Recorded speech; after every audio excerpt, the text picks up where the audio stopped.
Today is Wednesday, September 29, 2021. Roland Martin Unfiltered, broadcasting live from the University of Texas at Arlington, where I'll be speaking here on campus in a couple of hours. On today's show, streaming live on the Black Star Network, fallout continues when it comes to the failure of the Senate to pass the George Floyd Justice Act.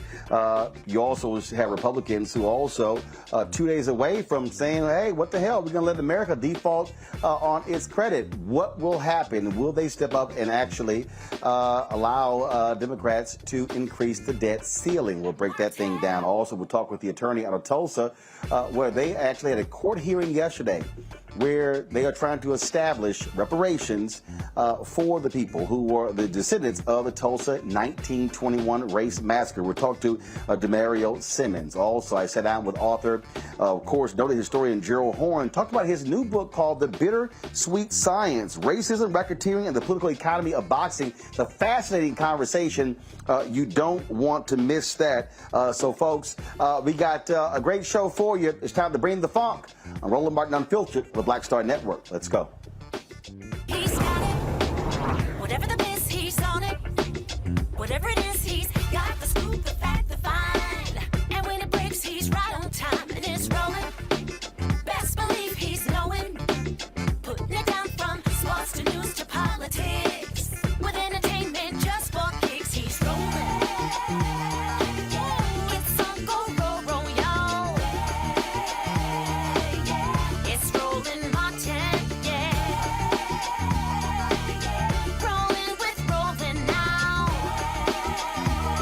He's funky, he's fresh, he's real, the best, you know he's Roland Martin now.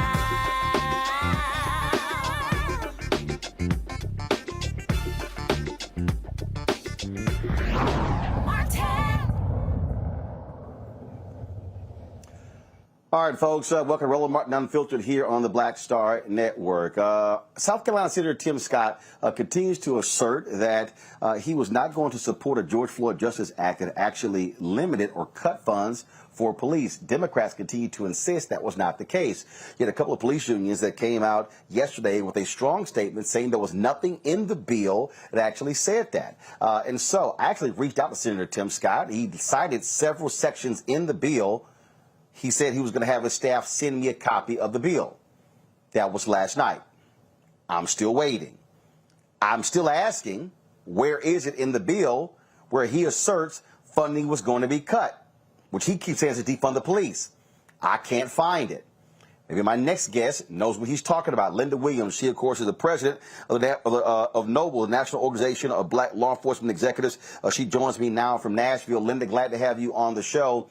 You had a couple of unions come out yesterday and said there was nothing in this legislation that would actually defund the police. Senator Tim Scott continues to insist that that is the case. Have you seen any evidence to support the position that he is taking at the bill that Democrats were proposing was going to make financial cuts to the police? Thank you, Roland. Good to have to be here again. And let me correct, I'm immediate past president. I just passed the torch. Okay, but I was very pivotal in my presidency all of last year, and that is not correct. Matter of fact, Noble sat at the table to help create the language for the bill. We concur with the IACP and FOP that was never the language. Additional funding has been given, and a matter of fact, for training and accreditation and even other data collection initiatives. So that is not correct. The Democrats nor anyone that sat down talked about defunding the police. Well, and again, like I say, I mean, I hit him up and I wanted to know specifically what he was talking about. And what he said to me was that sections, this is what he said, read sections 113, 114, 202, 204, 363, 382, and he said, and more. It's pretty clear.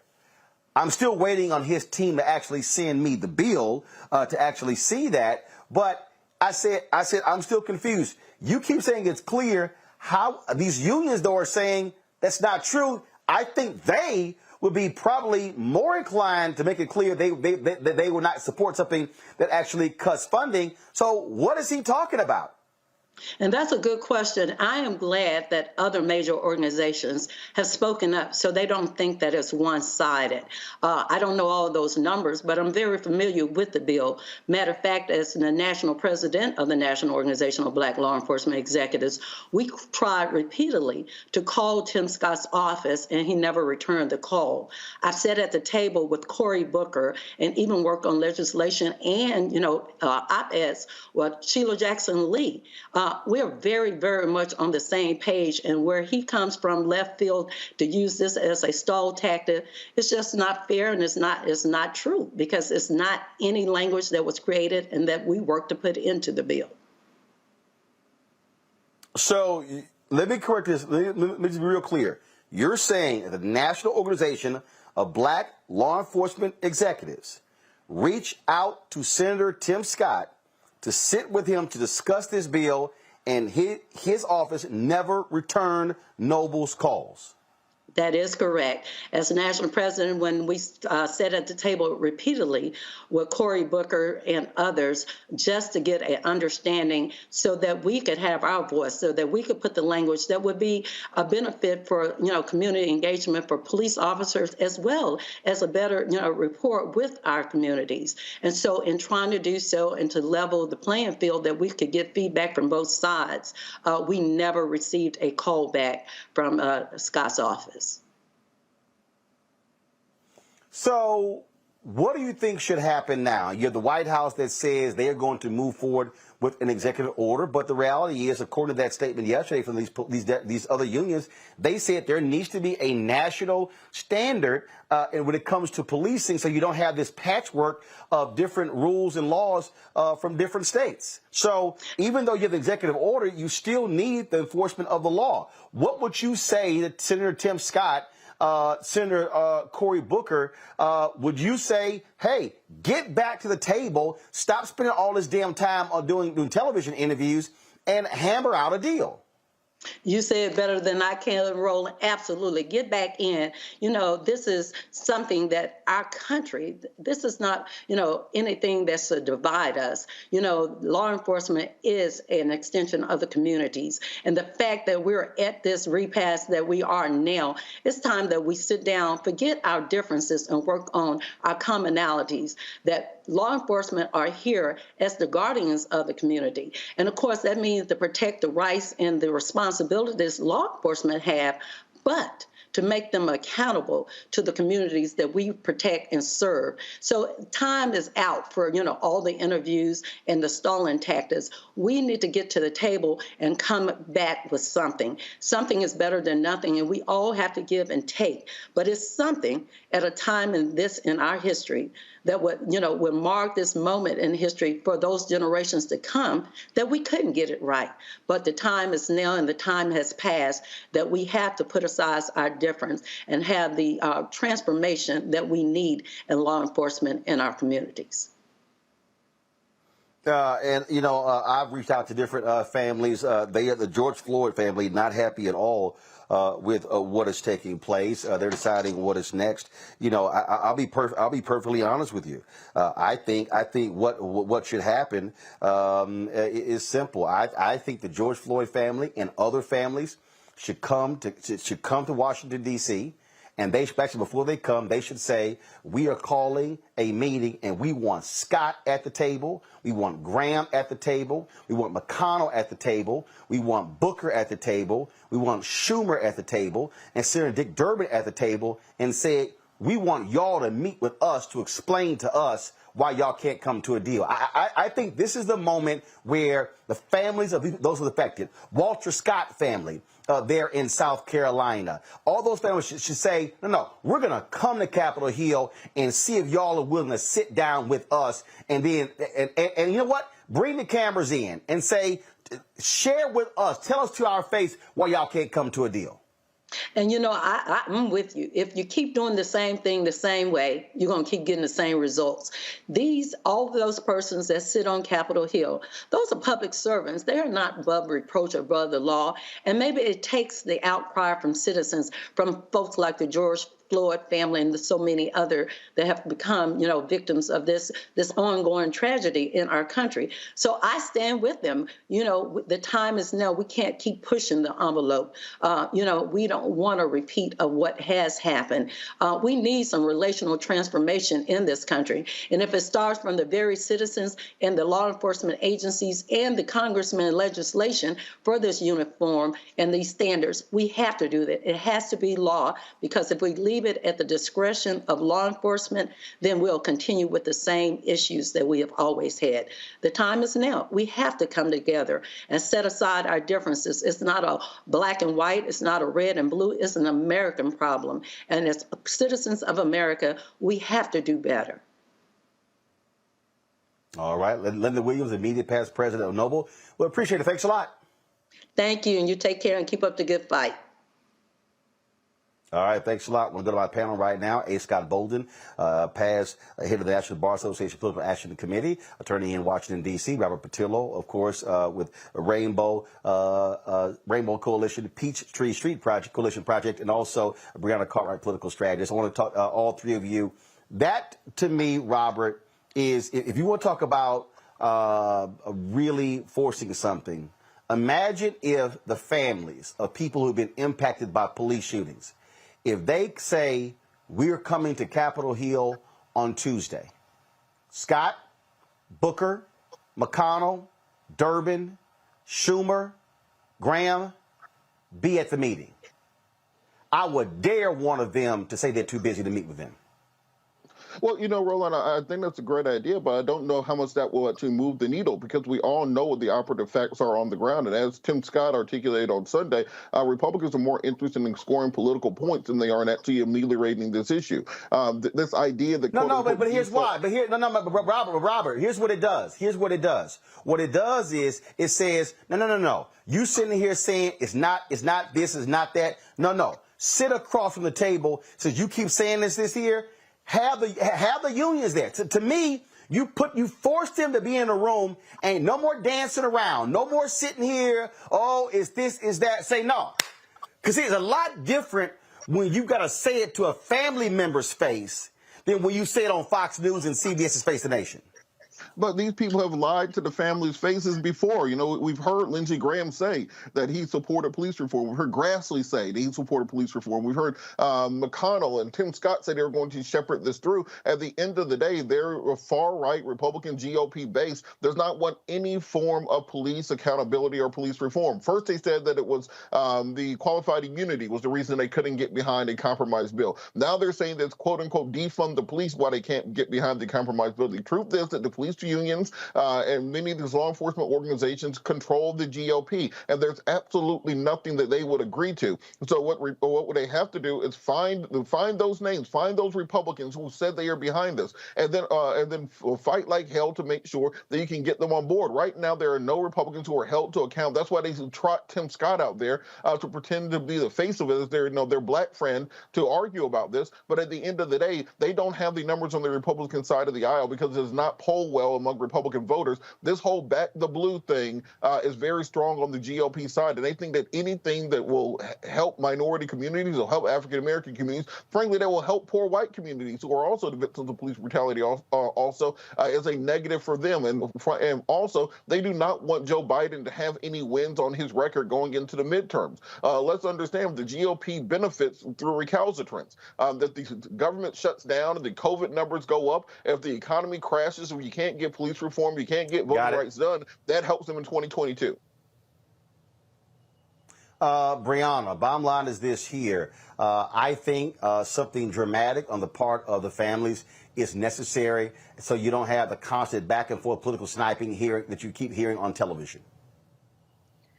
I hear you, Roland. I do not know if that will necessarily be enough, right? We've been at this for a while.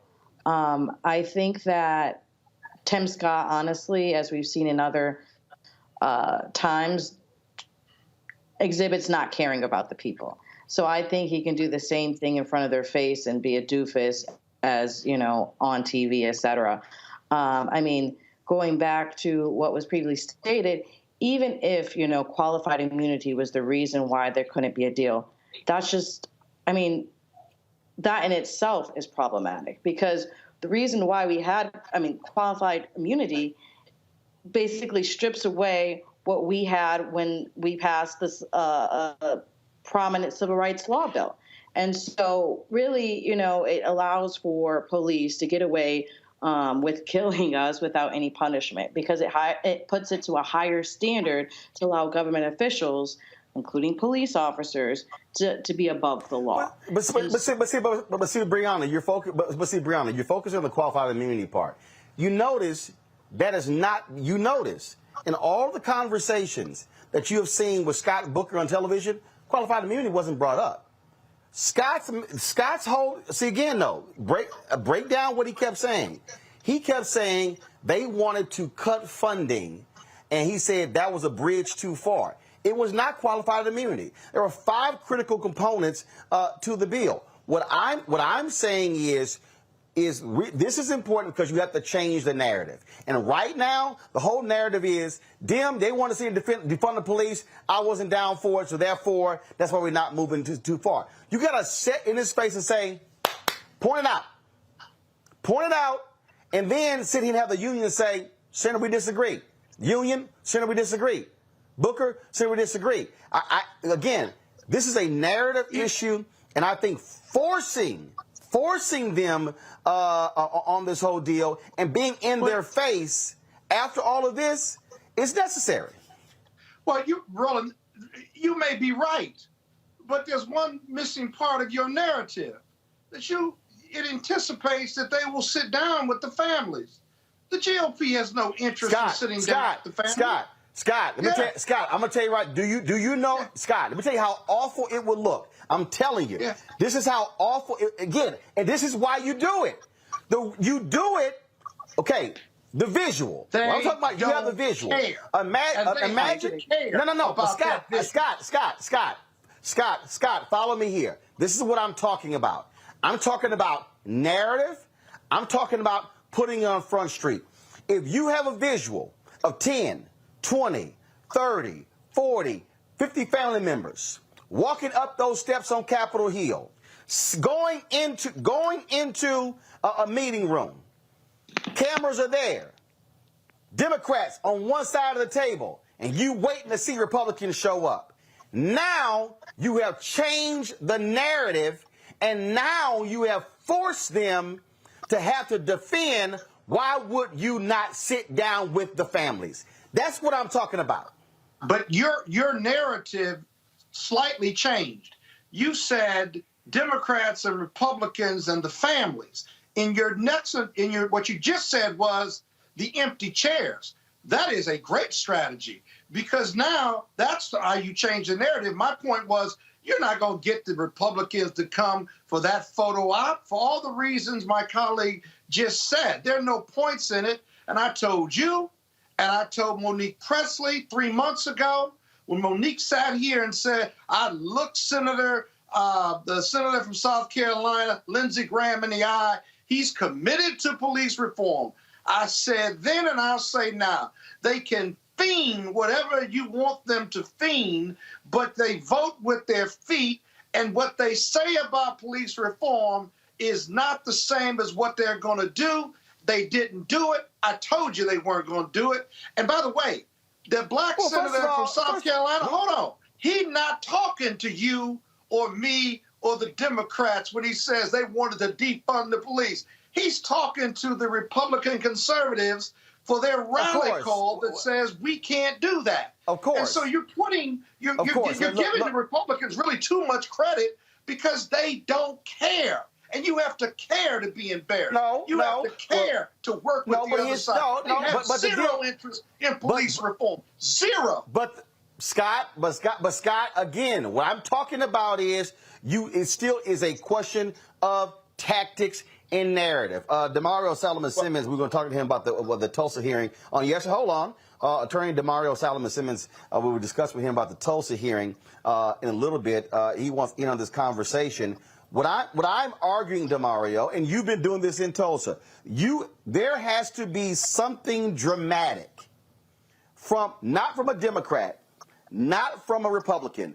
To me, there's nothing more powerful than to have the families of people who have been impacted by police abuse and police violence challenge both sides to say, sit down and let's restart the conversation, and we want to hear directly what is the problem, why can't this thing move forward?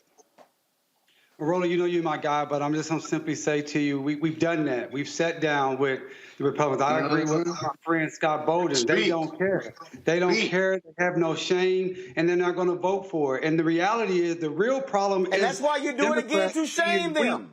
But the real problem is the Democrats not getting rid of the filibuster. The Republicans are doing what Republicans do. They stand strong, they stand united, and they stand against the things they're not for. They're not for police reform. They're not for getting rid of expanding the courts. They're not for voting rights for black people. That is not what they stand for, and that is not what their voters vote them in to do. So it's up to the people we vote in, the Democrats, to do the things that we hoped that they were going to do. And at the end of the day, they simply have failed us at this point. My clients, the Crutcher family, has sat down. You're not going to get. Look, it's two main senators who are saying they are not going to end the filibuster. It's not just That's two. what Those you got. two are the front. Cinema? Those two are holding the fronts for the others. Demario. I said there are two main senators. What you have seen is Senator Mark Warner, who has said that he supported a carve-out specifically when it comes to voting. Yes, there are senators. I'm saying the two main senators. That's what I said. Well, I agree, and we got to continue to fight. That's all we can do. We got to continue to push the envelope. I'm just saying that these particular Republican senators and elected officials, they have no incentive, as Scott said and other panelists said, they have no incentive to do the right thing because their voters don't want that. Their voters they don't mind us being killed in the street. They don't mind us being mired in the court system like we are right now in several of my cases because of qualified immunity, which makes it so difficult to be able to not only hold the police accountable, but it causes our cases to be on hold for years as the court waits on making a determination. They don't care about that. So I'm not saying we don't continue to try, we don't continue to do everything we possibly can, but these guys have sat down, my clients have sat down with Lindsey Graham. They sat down with Senator Scott. We sat down with other members of the GOP and had these passionate conversations, the tears, why this is important, and heard them say, we believe in this, we want to help you, and then they come out and they never do anything that really substantially help us. That is just our reality. But this is the but Breonna, here's the thing, it's very simple. Okay, if Demario says we got to continue to fight, well, what the hell does that look like? Okay, what I'm arguing is continuing the fight. So what does it mean, continue the fight, if I'm saying we don't challenge them, we don't get in their face? That's a part of continuing the fight. Well, I think the premise I agree. I'm sorry, go ahead. No, one second, hold up, Brianna. Hold up, Brianna. I agree with with the picture of having empty seats. It's a tool that's worked many times in labor negotiations, and it sends volumes that they couldn't even show up for the people that they're supposed to represent. But going back to what you said, the filibuster, right? That in itself is created on race lines. You know, it was created when they wanted to pass a bill against the heinous act of hanging Black Americans. And it took 100 years to break the filibuster, and it's still not on law. So the filibuster came into place to ban these civil rights legislations. And so going back to what this is and going back into, you know, what I was stating, I know that you said that they didn't talk about it, but qualified immunity, that once again was after the end of the Civil War when Congress passed a key Civil Rights Act. All these things that are blocking us from not dying in the streets is based on creating things to prevent it from going forward through race. And so they have Tim Scott there as a token, as a black man, saying, oh, this is going to be bipartisan, and see, we have black people as Republicans, which is a whole nother story. But, you know, it doesn't go past that. And they don't really care because they don't lose their base by not showing up.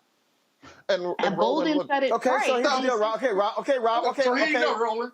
Okay, Robert. So here's the deal. Watch Okay, this. hold on. No, Scott, hold on. So, Robert, if we say keep fighting, what does keep fighting look like? Well, look, Roland, so I'll give you for what you. the GOP, What does keep fighting look like?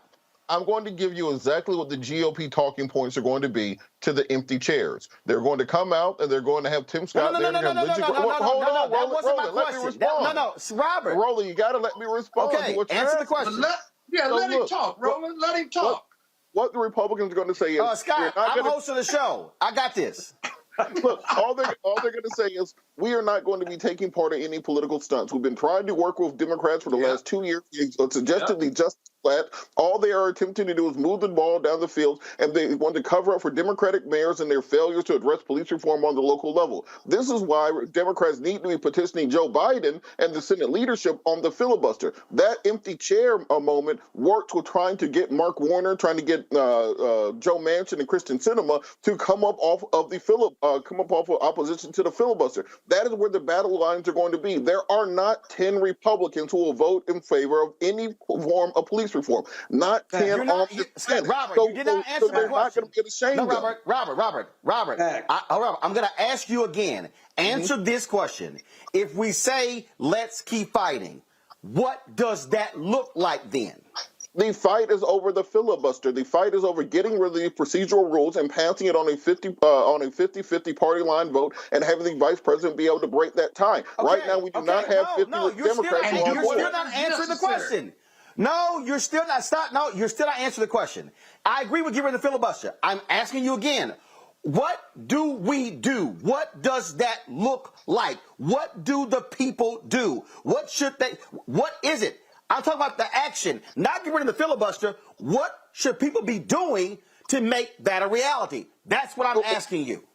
Well, one, it has to be petitioning the president, making sure our congressional leadership are meeting with the president on a regular basis to impress upon him the need to get rid of the filibuster. Also, we have to be lobbying Joe Manchin, Kristen Sinema, Mark Warner, any others who are against that policy proposal on a regular basis. We cannot simply keep talking to the senators who already agree with us because they are already impotent on this. But we are going to need presidential leadership when it comes to abolishing the filibuster, not these lukewarm statements, because this will never get passed if we are waiting for 10 Republicans to come across the party lines. Joe Biden's administration. Question. That is what I'm saying. We have to address these senators who are against repealing the filibuster. Even if you want to do a cutout just for voting rights and criminal justice reform, that can be done and maintain the filibuster for other issues like national security, going to war, those sorts of things. But if you do not get rid of the filibuster on criminal justice reform, you will never get anything through. And you need the president and the vice president and Senate leadership all singing from the same sheet of music. Right now, there is no leadership on the issue. And the reason you got to turn. Okay, I'm gonna ask them. No, Scott. One second. First of all, hold on. I'm going to say who speaks next. I need everybody to chill. DeMario, answer the question. If we say we are going to keep fighting, what does that look like? What should the people be doing? What should the people be doing to try to make this thing happen? Okay, doing what? I want to know specifically, because people are watching and listening, and they're saying, all right, I need some marching orders. Marching orders is not Biden should do this, Schumer should do this, the Dems should do this. What should we be doing to force them to do it? That's what I'm asking. DeMario. Right, and I can answer that question because we're doing this right now. Number one, in a specific case of the crutches, we're going to the Department of Justice trying to seek relief that they can provide us. We are talking to our Democratic senators. We are talking to the White House. And I agree with the brother that just was speaking. We need to put the pressure on the President of the United States of America to come out with a forceful statement that this filibuster must go away. He was elected by black people because he said he was going to be for racial equity and that he was going to do the things that we needed to do so we could vote and live without police violence and have an opportunity to be successful and safe in this country. He has not done it. He came to Tulsa to talk about the massacre. He talked about equity, but he hasn't done anything. He hasn't passed anything. He hasn't signed an executive order. He hasn't come out and said, I am against the filibuster. I want this bill passed and the filibuster needs to go away, period. He has not done that, and that's where the fight is. These Republicans are not going to change themselves. They are doing what they've been their job. I respect Republicans for that because they do exactly what they say they're going to do. We don't like you Negroes. We don't want you to vote. We don't care if you killed in the streets. We're not going to help you. And they don't do it. And we continue to beg them while the Democrats who say they're for us, say they're going to do things for us. They said if we flip the seats in Georgia, then we can get all these things done for racial justice and for our people for voting. That was the deal. That was the promise. And that has not happened. Period. This is what I'm hearing, Scott, which I said a couple of months ago. When are you going to see on this very issue, and people were getting arrested at the United States Senate? What did I say? There should be folks sitting here chaining themselves to the fence of the White House fence. That is, wherever Biden goes, he is seeing those voting rights activists. He is seeing those folks demanding George Floyd Justice Act. The reason I'm saying what to do is because we are excellent at saying this needs to happen to get the bill passed, but people are saying, I need to know how to channel my action. People are saying on the various, who am I calling? What number am I calling? Who's organizing that? Who's driving that? That's what I'm talking about. It's one thing to say we got to end the filibuster. We have to then empower the people and direct them on where to go, who to call, what to do, at what time. Otherwise, they're like, I'm ready to fight. But there are groups doing it. But this fight is far more sophisticated than that, though. Because one second. Scott, 1 second. Scott is talking. Hold on. Scott, go.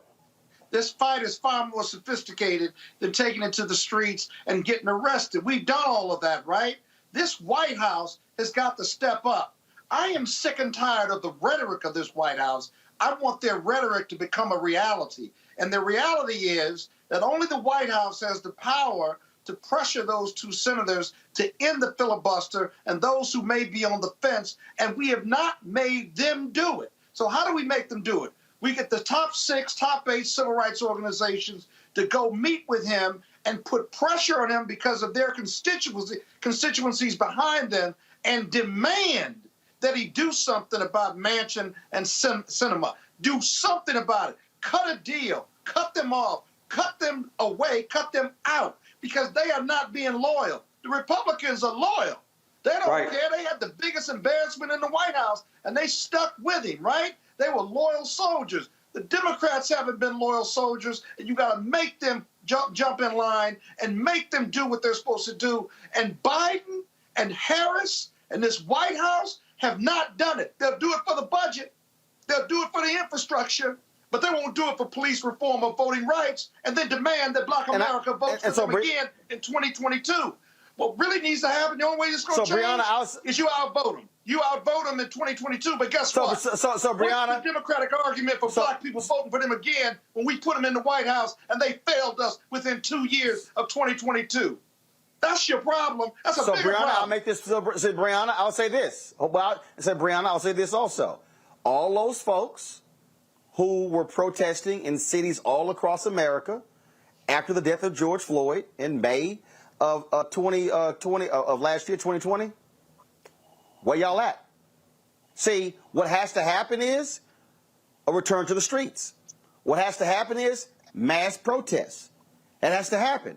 And so that also has been the case. What you've seen over the last 3 months, 6 months, you've seen largely Black organizations. You've seen the Black Women's Roundtable, National Coalition on Black Civic Participation. You've seen Black Voters Matter. You've seen others. You've seen them engage in protest, civil disobedience. What you have not seen are the hundreds of thousands and millions who were saying justice for George Floyd, as they say, where you at? Brianna? So I hear you. I think I agree with Bolden in the sense of I do not think those protests is going to move the needle enough. I do think that we need to be in every meeting. I think we need to have these conversations. I think we need to have them on social media, TV, in the streets, everywhere, kitchen tables, and have, the faces out, right? Have these civil rights organizations out. As it's previously stated, there are organizations focusing just on this. You can say that there was a protest after George Floyd, but you see how far the George Floyd Act has gone. I don't think that us protesting and, like Bolden said, us getting arrested and everything that we've been doing up until this point is pushing the needle far enough. I think the fact of we put it back into pushes the needle? So what pushes the needle? I think if we collectively come together and state one statement and show the numbers within that, and that they can lose their job, and literally show, okay, this is not working. This is who we're going to replace you with.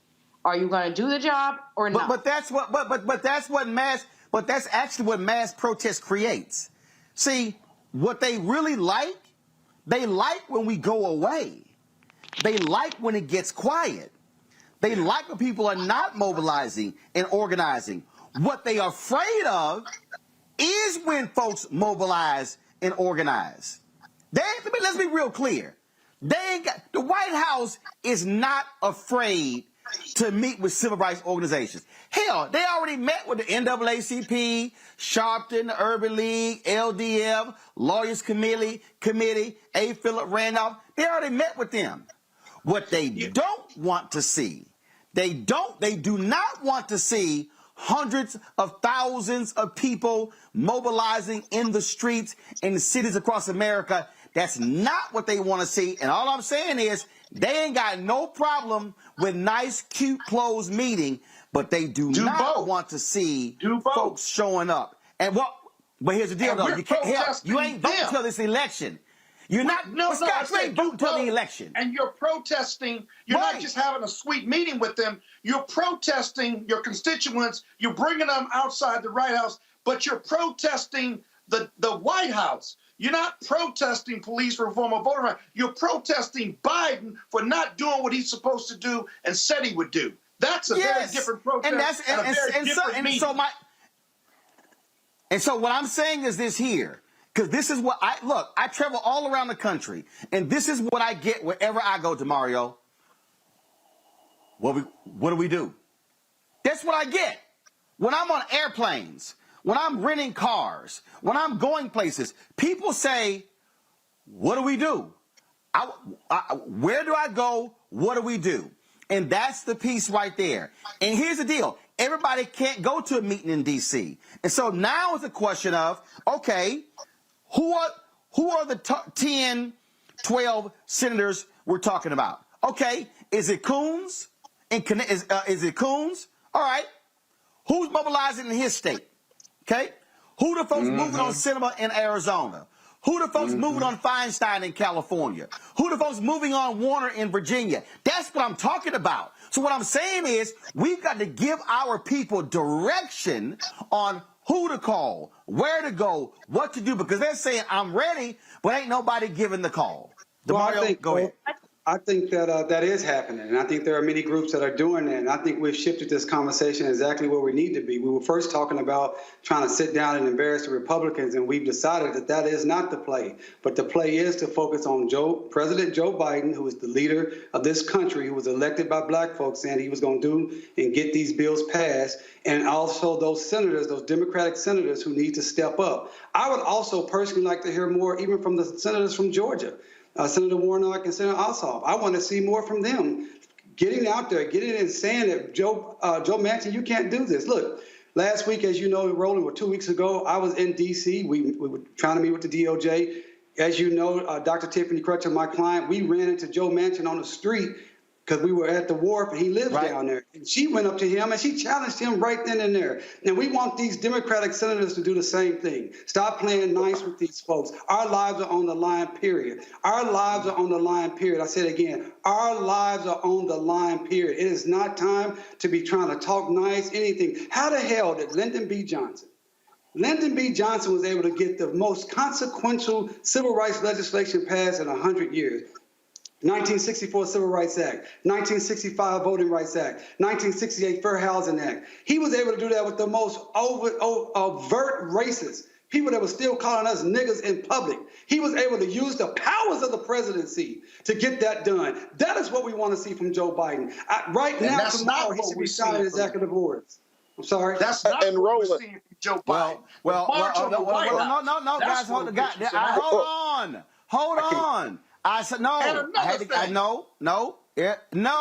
I said, DeMario, your final comment on this, because I got to talk about the Tulsa deal, and then I got to go give this speech. So, DeMario, yesterday, y'all had the hearing in Tulsa before a judge. What took place yesterday in the Tulsa courtroom?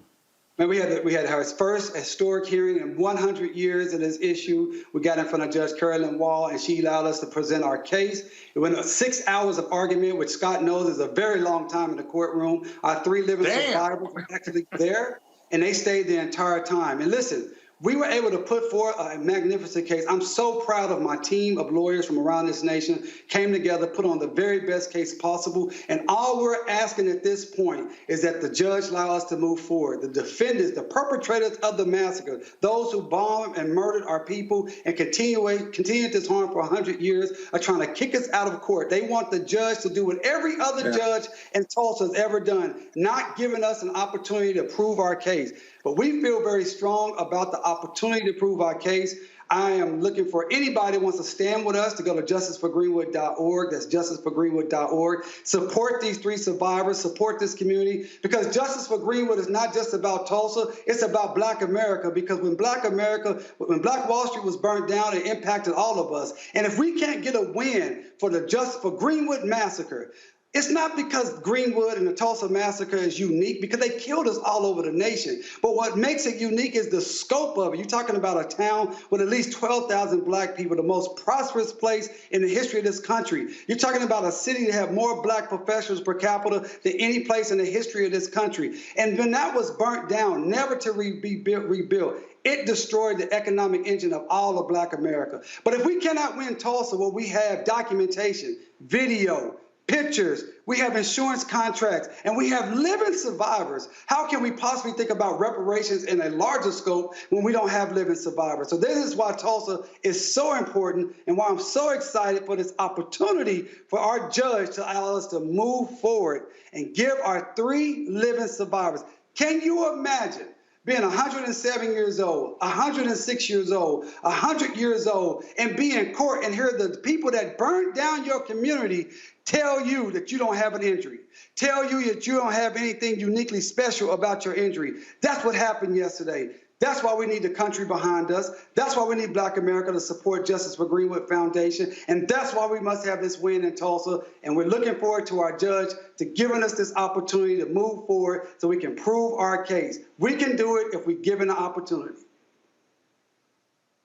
So you presented the case. What is next? Would the judge get any indication how long it would take to rule on this? She did not give us a definite time period. What she told the local media was that she was going to do it timely and as soon as possible.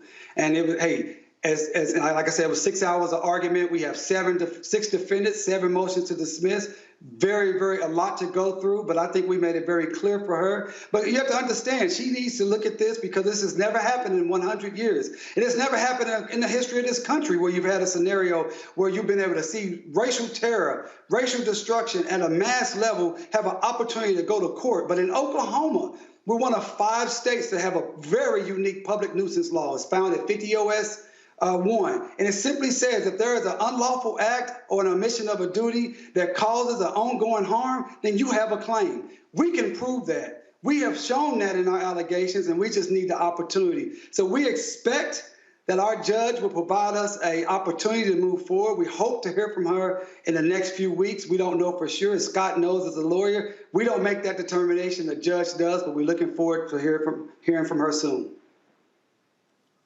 All right, Mario Simmons, we certainly appreciate it, man. Thank you so very much. Roland, thank you for everything you do. For that, and we'll be following that as well. Thank you, brother. We appreciate everything you do. I appreciate that. Thank you very much. So this is a truncated edition of Roland Martin Unfiltered with our panel. And so I want to thank folks for the spirited discussion. I'm here on the campus of the University of Texas at Arlington, literally about to run out of this door to go give a speech. And so let me thank Brianna, Robert, and Scott for being on today's show. Thank you so very much.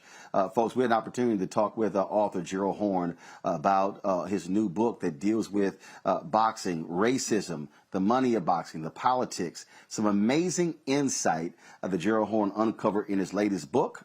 Here is our conversation. Gerald, always glad to have you here on Roland Martin Unfiltered. Let's get right into it.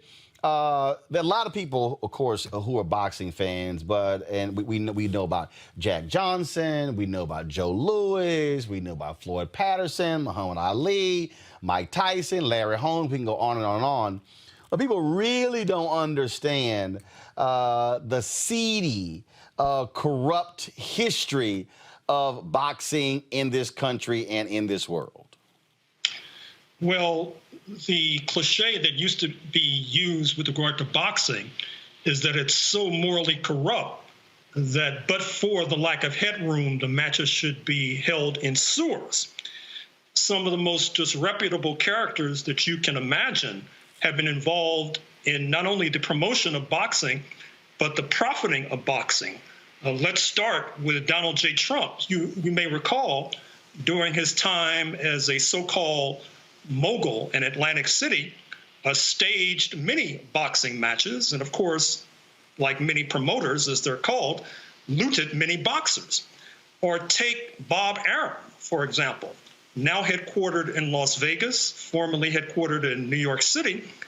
He promoted many Muhammad Ali fights. He promoted many fights. In fact, even though he's in his late 80s, he's still trying to get it on. And he, too, helped to plunder and pillage more boxers than one. And what's interesting about this scenario is that the man who's usually accused of plundering and pillaging boxers is Don King, who, as you know, is a Black American, also headquartered in Manhattan. And he has been denounced more than once by Mike Tyson, Larry Holmes, et cetera.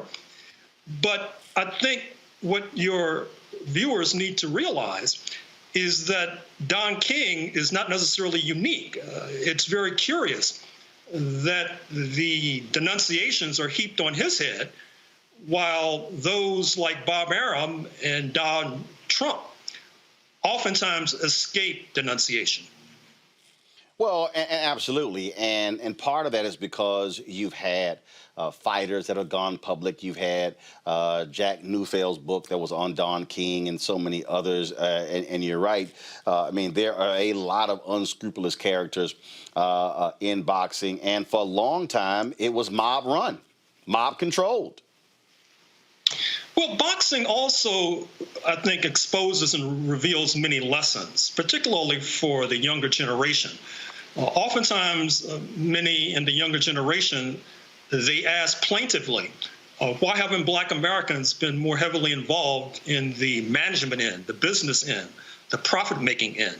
Why are they the ones in the ring, stripped to their trunks and taking a pounding as a result? Well, this occurred to older generations. And indeed, a story that I tell in this book is about the effort by the 1950s of the retired champion Joe Louis and his comrade, a Black American lawyer from the University of Chicago by the name of Truman Gibson, to try to take over boxing when television as an appliance was entering many living rooms. But what happens, number one, is that in order to get involved in the promotion of matches in Chicago and New York City, Madison Square Garden in particular, they had to cross paths with organized crime. And then number two, what happens is predictable, that the prosecuting authorities, who do not necessarily bear influence from Black Americans, then went after Truman Gibson. He barely escaped prison. And I think one of the lessons that folks should take away is that it is all well and good to have capital and invest in a business, but you really need to have some sort of influence with the district attorney or the U.S. federal attorney, because I guarantee and assure you that your competitors and peers will, and by means mostly foul, they will then be able to unleash the prosecutorial authorities on you, and you will be lucky to escape prison. You talked about African Americans being involved on the business side, and I'm going to come back to that, to modern day, and how Al Heyman has completely flipped the script, and frankly has just really pissed off all of these longtime white promoters who have been making major grip, who become multimillionaires because of fighters. I'm going to deal with that in a second. But let's take it further back. You talk about when you mentioned Joe Louis, the first thing that came to mind is how the folks who represented him essentially were bartering and negotiating his percentage of his purses for life to land fights. And all too often, you had managers who controlled so many aspects of these fighters that a lot of these black fighters were left penniless and broke.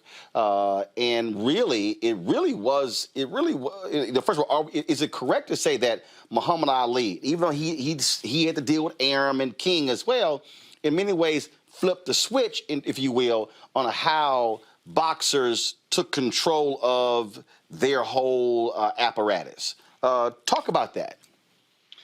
Well, Muhammad Ali, the erstwhile Louisville Lip, who, as you know, is catapulted into prominence as a result of the 1960 Olympics in Rome, where he emerges triumphant, and then in a startling series of bouts with mob-backed Sonny Liston, he is proclaimed heavyweight champion. And then he turns the tables when he announces that he's a member of the Nation of Islam.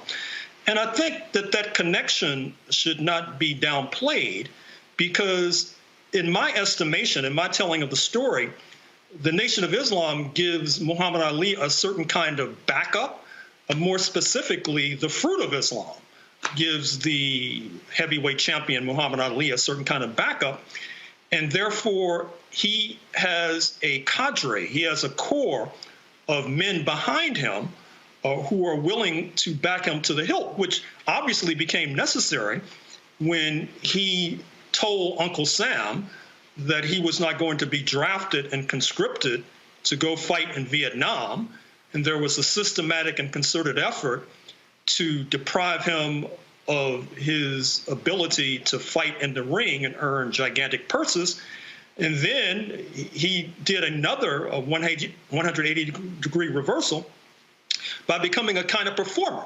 On college campuses, for example, he acted in a number of movies, for example. He had a off-Broadway stage production, for example. And so Muhammad Ali, to a certain degree, was able to escape the snare that had gripped so many fighters. And you mentioned Joe Louis, who had to pledge a certain percentage of his earnings to a Euro-American champion in order to get a bout with him, which was not necessarily unusual. Or take Henry Armstrong, with roots in Mississippi and St. Louis, who pound for pound, as used to be said about Sugar Ray Robinson, may have been the greatest fighter of all in terms of the number of championships he held simultaneously. His contract was traded from mobster to mobster, which obviously did not leave him with a high standard of living. And speaking of which, I start off the book talking about Bo Jack, B-E-A-U Jack, who was a star fighter of the 1940s. And it's striking how he learned how to fight, because during the era of slavery, and in fact, after the era of slavery to a certain degree, for the entertainment of slave masters and then their descendants, they would have these battle royals where 8 or 9 black men would be blindfolded and placed into the boxing ring and told to go at one another, and whoever emerges triumphant receives a prize of some sort. Well, Bo Jack of Augusta, Georgia, proved to be a startling success with the so-called battle royal, and that's how he became an expert fighter. But the punishment and the pummeling that he absorbed obviously reduced his ability to earn another kind of living, not to mention reducing his life chances. And so after he was forced out of the ring, and after earning a considerable sum, he wound up in Florida shining shoes. And this was not necessarily unusual for these black boxers, because one of the reasons that the book is called The Bittersweet Science and not The Sweet Science, which is the term that's oftentimes appended to this sport, is because many black boxers suffered so tremendously in order to barely earn a living, in order to basically feed their families. You talked about, and obviously in that part there, the racketeering part. Let's talk about the racism part. We can go back to Jack Johnson. Man, white folks lost their mind when this brother, and describe for people, because first of all, boxing today is such a sad state. And really, boxing that we know it, you rarely get the kind of attention that you used to. People now used to look at the UFC, which is a different type of fighting. But boxing, just like horse racing, back in the day before television, boxing and horse racing were two of the biggest sports, bigger than football. Basketball didn't exist, bigger than baseball. The print journalists really told the story. So you had to rely on radio and these print journalists to really understand. So you had these larger than life characters. But white folks in America, ooh, they lost their mind when that black man beat the hell out of that white man and became the boxing champion. Well, Jack Johnson, the so-called, the man who induced the Great White Hope, which was the name of a Broadway play, then a movie starring the great actor James Earl Jones portraying Jack Johnson on the silver screen. And as the title suggests, after Jack Johnson, born in Galveston, Texas in 1878, became the heavyweight boxing champion by 1910, you are correct to suggest that it induced a certain amount of hysteria. Because recall that this is the era of lynching. This is the era when a black man in particular could be lynched for a trivial offense, such as malicious eyeballing. That is to say, you could look at a person the wrong way and wind up burned at the stake. And here you had Jack Johnson going into the boxing ring in Reno, Nevada in 1910 and becoming the heavyweight boxing champion shortly thereafter by beating his opponent, who happened to be a so-called white man, into submission. In other words, Jack Johnson was rewarded for doing something. If he had done it outside of the ring, he might have been lynched or murdered. So obviously this injected a certain amount of hysteria into the body politic. You had black people, after Jack Johnson was victorious, being lynched themselves for celebrating too enthusiastically. This was also the era when cinema was becoming more widespread, and the film was captured on the film of the match was captured. In fact, you can probably go to YouTube and see it today. And then it was shown in theaters across the country, if not the world, which obviously helped to incite many white mobs to try to lynch more black people, just as it excited more black people and urged them to greater heights. And so it did not take long for Jack Johnson to once again face the wrath of a prosecuting attorney. and he was prosecuted successfully for violating a law that said it was illegal to take a Euro-American woman across state lines for reasons of so-called white slavery. Now, actually, this woman was a paramour of his, which brings up another story, because one of the reasons why Jack Johnson incurred so much wrath in a white supremacist society was his tendency to consort and mate with Euro-American women. And by the way, he didn't give a damn. Joe Lewis. He didn't give a damn. He was like, oh, Joe Lewis, y'all don't like a black man with a white woman? All right, I'm going to go get me several. Well, yes, that drove him out of the country, in fact. Rather than face the music in prison, he decided to go into exile. And he was a precursor of Muhammad Ali.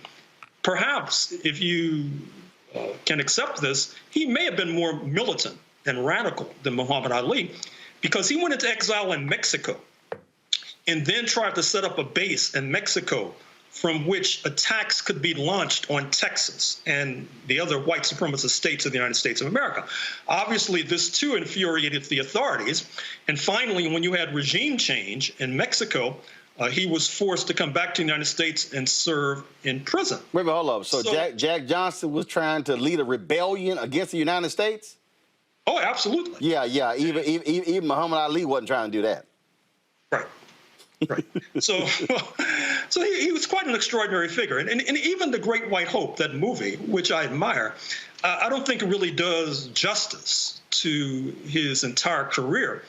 And I sort of understand why, because particularly that chapter I've just outlined, where he tried to lead a rebellion from Mexico, that's not the sort of thing you expect to see on the silver screen. Well, keep in mind, Jack Johnson also was a native Texan. And that's so, right. So that sort of plays, we black Texans are a bit rebellious. So I understand. Yeah, more rebellious than I think even black Texans realize. Mm-hmm. I mean, can I add a vignette about some new revelations about Juneteenth? Yeah, go ahead. So, I'm working on this book that would have been published now but for the pandemic. So we all know about Juneteenth, June 19, 1865. Supposedly General Granger shows up and tells the Negroes that they're free. But what's downplayed is that he was accompanied by 75,000 so-called colored troops. And why did he need so much backup?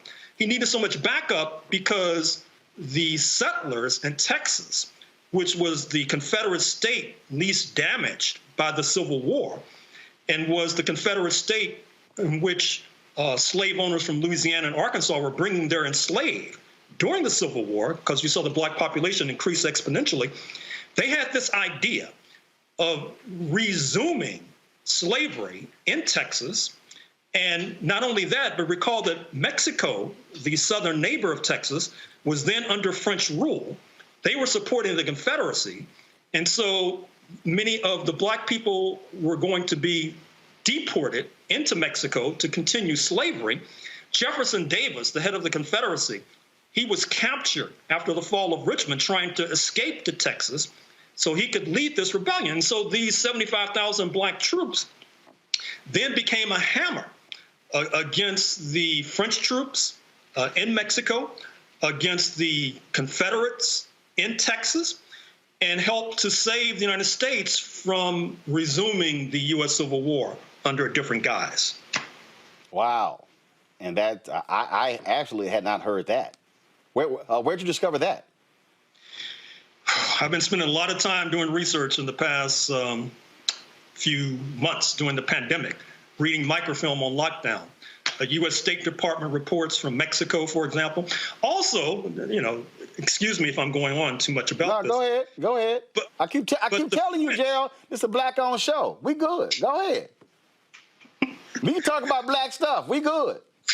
Okay. So the French in Mexico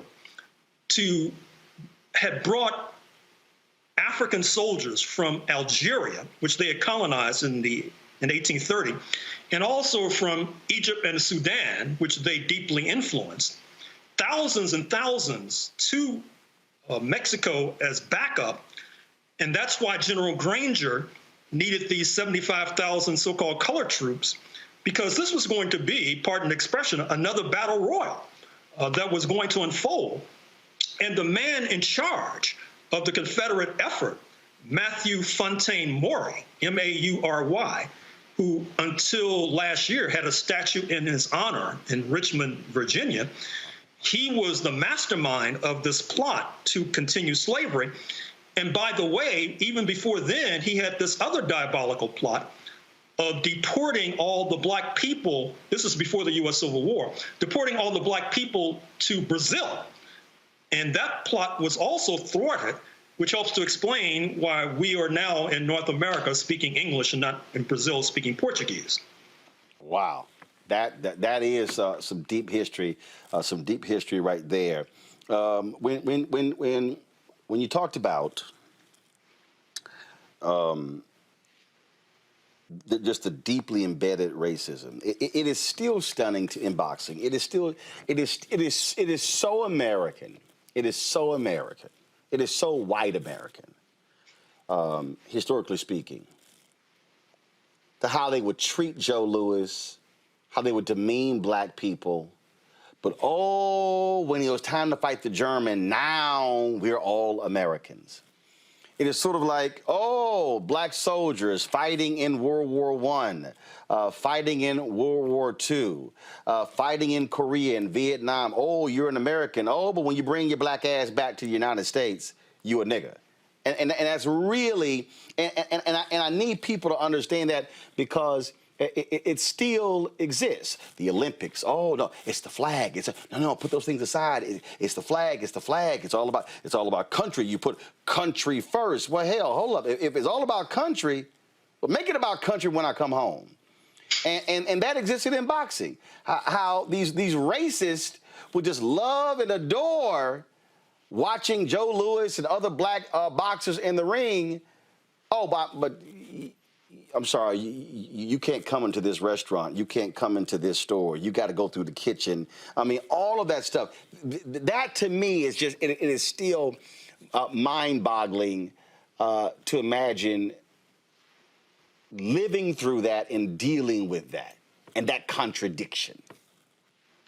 Well, just as a footnote, I'm sure you've heard the story about how longtime NBA All-Star Dominique Wilkins, a black American star, who, of course, star for the Atlanta Hawks. Hall of Famer. A presumed celebrity in Atlanta. He was turned away from a restaurant recently. And I think it was in Buckhead, which, as you know, is trying to secede from Atlanta because I guess they don't want to live under a black mayor. But with regard to Joe Louis, you are correct. Recall that he had these significant fights in the 1930s with the German fighter Max Schmeling. And he lost one of those fights, 1-2. But what's remarkable is that Joe Louis then went on to raise money on his own dime through promoting U.S. war bonds. When the United States was in a war with Germany, he did yeoman duty and yeoman service for the United States government at its time of need.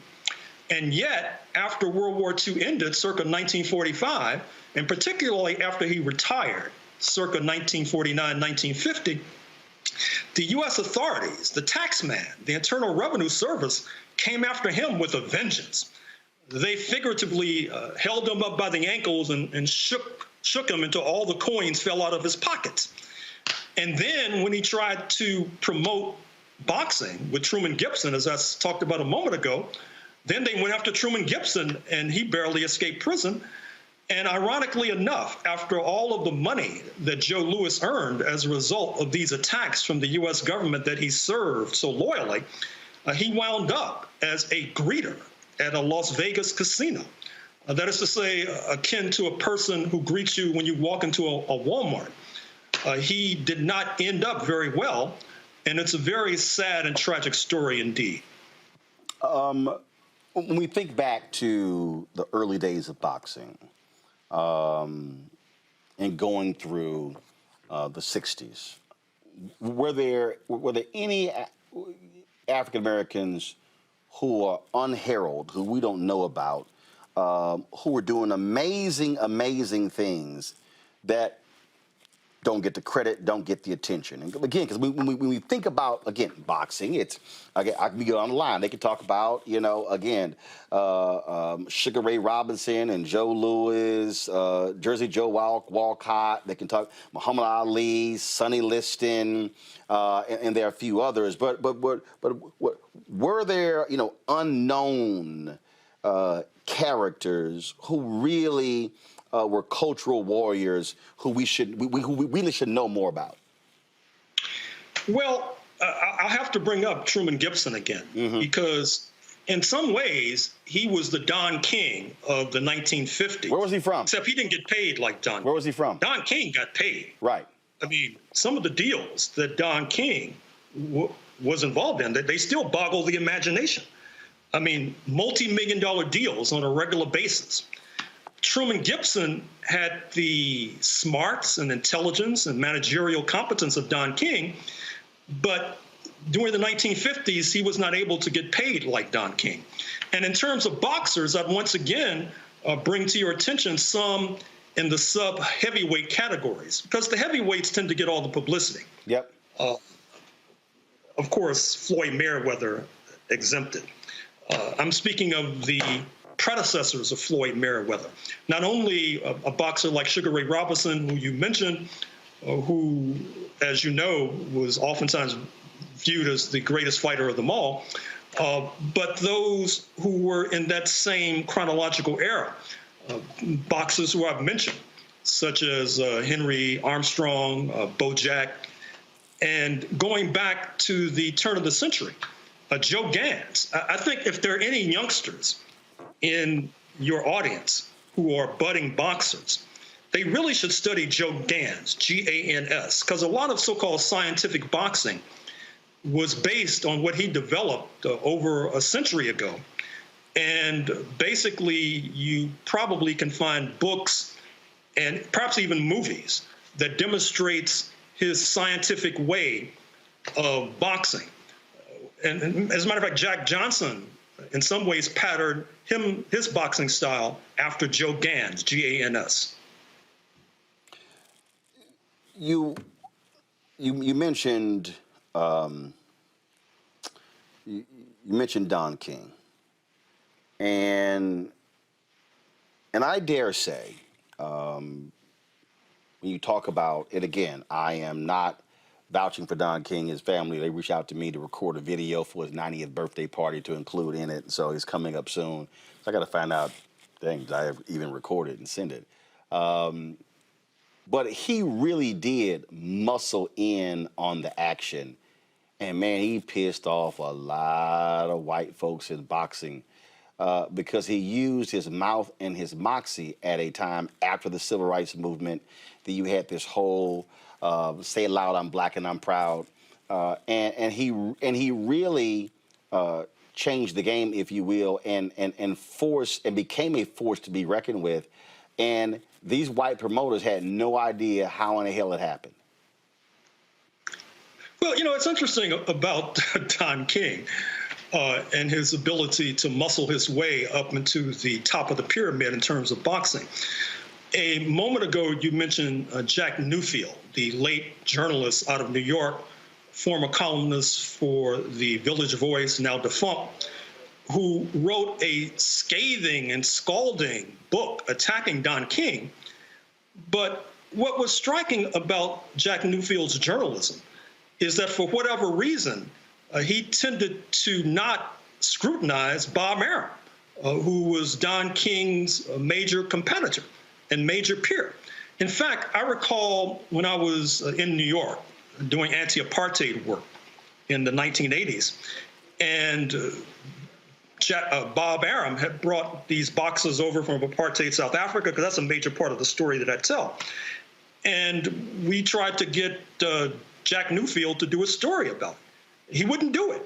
In other words, it seemed to me that he was almost acting as a flack for Bob Arum, Don King's major competitor, which in retrospect, I don't think your audience should necessarily be shocked or surprised by, because we know that black men of an older generation oftentimes, once again, had to face the prosecutorial authorities. You might recall Willie Brown, who's probably in the same age group by now of Don King, the former mayor of San Francisco, a mentor of not only Gavin Newsom, but Kamala Harris. Yeah, Willie is in his early 80s.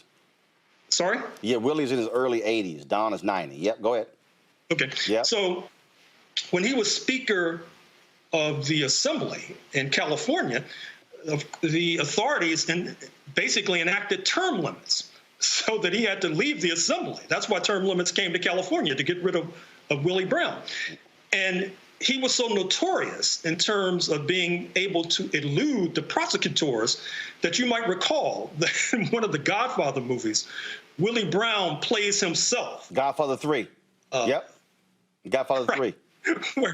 Where he plays himself as a politician who's able to elude the authorities. So you know you're notorious when you get to play yourself in a movie enacting what you actually do in real life. And therefore, what happened to Don King was not necessarily unique or peculiar to Don King. It was the lot and the fate of any black man in particular who was trying to climb the greasy pole of success. We talked about the racism and racketeering part.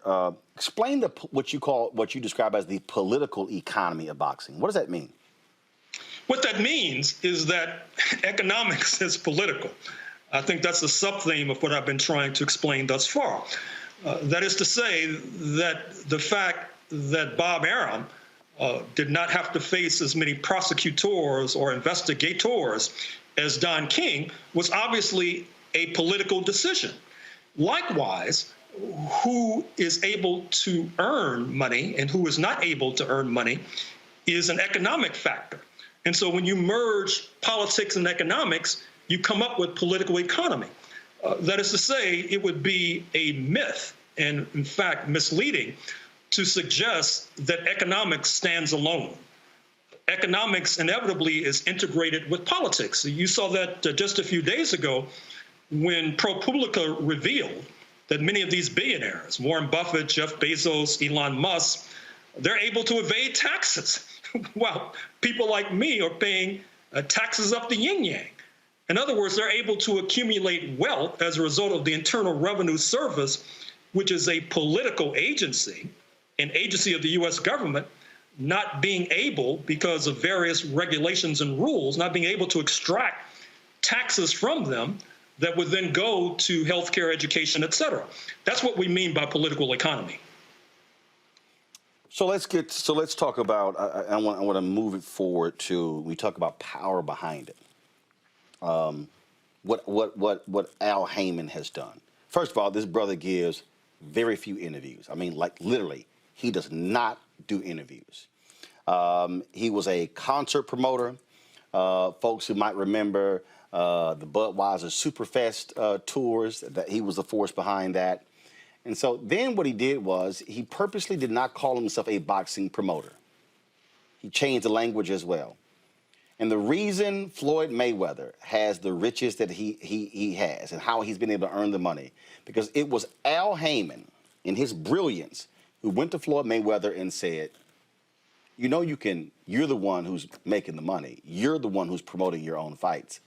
You don't need Bob Arum to promote your fights, and he comes off making 30, 40, 50, 60, $100 million.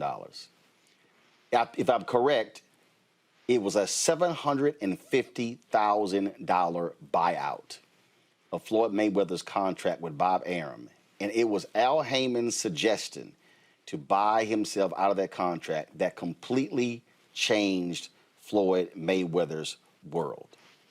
I dare say, with all of these names, and even with Don King, and I think if you mention all of these people, I believe that 50 years from now, 100 years from now, if the question is raised, who was the most influential individual in the history of boxing, I would say it was Al Heyman, because he completely flipped the script and changed the game, and he wasn't about attention. I mean, I'm telling you, if you Google him right now, you might come across one or two interviews.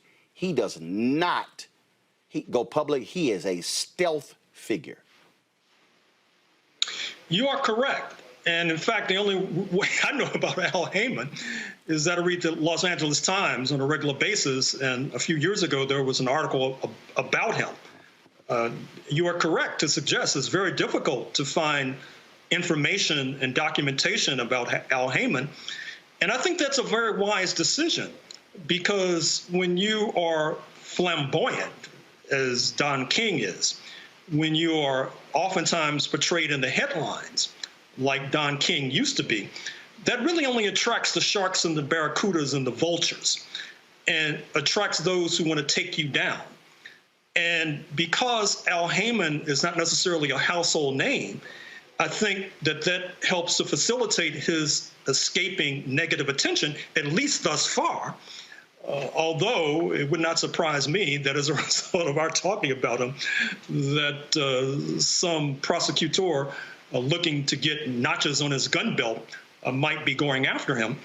But even this last Floyd-Mayweather encounter in the ring with Logan Paul, I understand that as a result of the fee and side bets that Floyd Mayweather made in favor of himself, that Floyd Mayweather might have walked away with millions of dollars, millions and millions and millions of dollars from that one celebrity fight, so-called. And so, once again, I think that Floyd Mayweather, probably more than most, knows that he owes a lot of his wealth, if not the better part of his wealth, to one Al Heyman. And I think, and the reason I think, again, I think the reason why I say Heyman is so important is because, one, he was successful in getting these black boxers, and he manages other boxers as well. But the key was to get a black boxer to understand, really more so than and differently how King did it, because obviously what Don King did is he caused a schism between Mike Tyson and his white management team, and King played on that, talked about racism, and black folks doing business together, stuff along those lines, and went on to totally screw Mike Tyson. But what Heyman did was to get the boxer to understand, you're the one who's actually in charge. Look, my job is to be a facilitator, but I'm not the one who is the overlord of you. And so by doing that, it completely shifts the game. And he's able to, the contracts that he has brokered with his own, he literally has his own boxing series. Not just, hey, I signed a deal with this network for my fighters. I mean, creating his own division. And yes, there are critics, but I just think the genius of Al Heyman and how he was able to do it, and it has caused, because remember, we used to always hear about the Duvas and the Arams of the world, and they were always these larger-than-life figures, and there was always these stories on them to a certain extent. I remember Butch Lewis as well. You also had, and of course he's going to get mad at me, he's escaping me right now, Riddick Bowe's manager. Why is he escaping me? He's been on my show. Oh, Rock. Yeah, Rock Newman. But I really think from a business standpoint, I wouldn't be surprised, and people always talk about a Harvard review class, a master class, damn that. HBCU should do a master class on Al Heyman. I'm proud of me, as Al don't talk. But literally the business genius of what he is able to, how he was able to go from being a concert promoter to now being the most powerful figure in boxing, and as an African American, is stunning. Well, you are correct, and I salute him for being able to fly under the radar for so long. It must not be easy to do so, but I will say this: if he is listening or watching, I would hope that at some point he would do a book, because like the rest of us, Al Heyman won't live forever, and it's very important to pass on the lessons that he's learned to an upcoming generation. so that an upcoming generation can profit from his obvious intelligence. Although I have to say I'm sympathetic to why he tries to keep a low profile, because as I explained in the book, sports in general, and boxing in particular, is mob infested. There is a credible story, in fact, about Sonny Liston, who, as we know, was defeated by Muhammad Ali and then died under mysterious circumstances a few years later, that Sonny Liston might have run afoul of the mob in Las Vegas. And Las Vegas is a particular site and locus of the story that I tell. It's not just because it happens to be the home of Floyd Mayweather and happens to be the home of Bob Arum as well. It's also a regional headquarters for organized crime, and it's a city that was built on gambling in a state where in some counties prostitution is legal. So if you're talking about corruption, if you're talking about immorality, you have to talk about Las Vegas, you have to talk about Nevada. I ask you this all the time we do interviews, and I do this with every book author. And the question I always ask is, all the research, what was your wow moment that you uncovered that caused your eyes to just get big and you say, this is unbelievable. Wow, this is crazy. Well, that's a hard question. I will say this, and I'll say this for future researchers who wonder. There is a great boxing archive at Brooklyn College in Brooklyn, New York, that, believe it or not, has not only correspondence from Muhammad Ali. I saw Muhammad Ali's medical records at this archive, which as early as the early 1980s, a doctor at Columbia Medical School had diagnosed him with having a kind of Parkinson. I saw the records of Muhammad Ali after he took this tour of Africa in the 1979 at the behest of then U.S. President Jimmy Carter to try to get African nations to boycott the Olympics. So those sorts of primary documents about Muhammad Ali is sort of a kind of goal for researchers. And with regard to the aha moments or wow moments, it's just all the killings. I just made reference to Sonny Liston, and I mentioned him only because people are familiar with his name. But it's astonishing how many boxers have been murdered over the years. I mean, if you don't get killed in the ring, you can be killed outside of the ring. And disproportionately and overwhelmingly, those who are being killed outside of the ring are these black boxers who refuse to go along with the mob. So I'll close on this particular segment by saying that I encourage other researchers to visit this boxing archive at Brooklyn College. And there's another one at the University of Notre Dame in South Bend, Indiana, that is not as rich in documentation as Brooklyn College's, but is useful nonetheless. That's a tip to up-and-coming writers about boxing.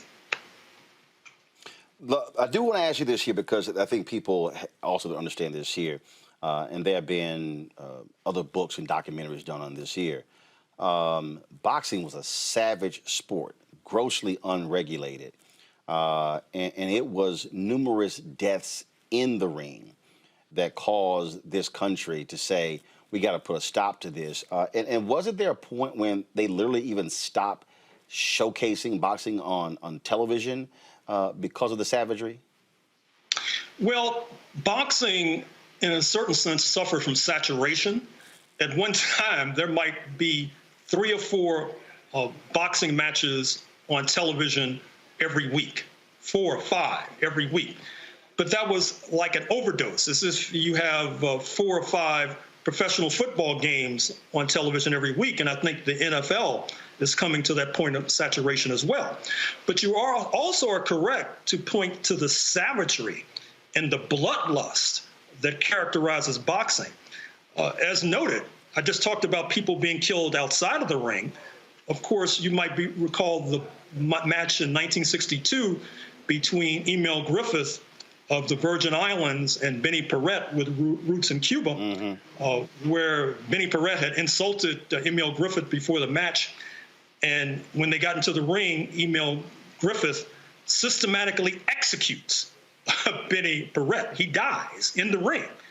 And the referee does not stop the fight, amazingly enough, as the crowd is cheering for more. It's almost like the Roman gladiators of old, when those men who were so unfortunate as to have to fight lions and then would be eaten as the crowd would cheer. That's what we were dealing with not so long ago, and to a certain extent even today. Well, you're absolutely right, and that's how sort of people looked at it. And then, I mean, you had Congress that actually took action, not only dealing with that, but also there was a bill named after Muhammad Ali that also was there to protect the interest of boxers. Yes, there have been efforts at reform. The late Senator John McCain of Arizona took this up as a personal project to try to force through federal boxing reform. Larry Holmes, by the way, has also been quite vocal on the question of reform of boxing, but the interests are much too powerful. And then there's the deregulation. I mean, for example, you have 50 different state regulating authorities, with the most powerful ones being in Nevada, New York, California, New Jersey. And so if any of those particular states would move to tighten regulations, well, then the boxers and the promoters would simply move to, say, Kentucky, for example. That's why you need a federal law. And of course, boxing to a certain extent has been outflanked by these other kinds of pugilism, UFC, for example, which John McCain described as human cockfighting, Thai boxing, for example. In some ways, the lust of the audience for blood is now being slaked and stoked, not by the kind of boxing that we grew up with, but by UFC and various kinds of martial arts.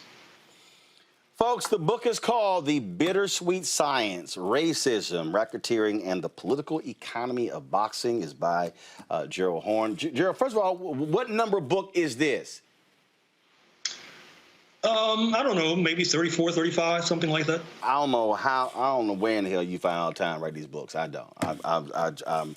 My Lord, between the research and the writing, but we've certainly enjoyed your work. There's so many other books by you that we've talked about that I've told folks to actually buy, and so I think I'm probably responsible for some nice royalties that go to you. We talk about your books enough. You are correct, more than you realize. Well, that's why we have this show. I've read many of them, not all of them, and still reading them. And I'm definitely going to check this one out. So, Gerald, I appreciate it. And then next time I got to Houston, y'all, this is how bad it is. I'm going to have to bring all of my books from Gerald, and he's going to have to sign them all. I have a whole shelf of just for signed books. I'm going to have a whole separate suitcase for Gerald's books for him to sign. Gerald, I appreciate it. Thanks a bunch, folks. And of course, y'all, he's professor at University of Houston in my hometown, and I'm sure your students get a kick out of learning your class, but you probably make them do a whole lot of research.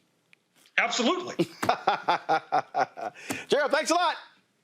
Thank you. Good luck.